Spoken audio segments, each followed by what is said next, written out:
जो लोग मुसलमानों की आखिरी किताब कुरान पाक पर यकीन नहीं रखते वो ये ज़रूर सुन ले और इस पर गौर करें।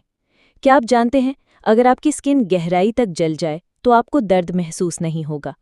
इंसानी स्किन में 3 परतें लेयर्स होती हैं। अगर पहली 2 परतें जलती हैं तो दर्द महसूस होता है, लेकिन अगर जलन तीसरी परत तक पहुंच जाए तो दर्द खत्म हो जाता है, क्योंकि वहां मौजूद नसें नर्व्स जलकर काम करना बंद कर देती हैं। इसे 3rd डिग्री बर्न कहा जाता है, जिसमें जलने के बावजूद कोई दर्द नहीं होता। लेकिन 1400 साल पहले, जब साइंस को इसका इल्म भी नहीं था, तब कुरान ने इसका जिक्र कैसे कर दिया? जब कभी उनकी खाल स्किन जलकर खत्म हो जाएगी तो हम उन्हें दूसरी खाल बदल कर देंगे, ताकि वो तकलीफ दर्द महसूस कर सकें। सूरा निसा आयत 56।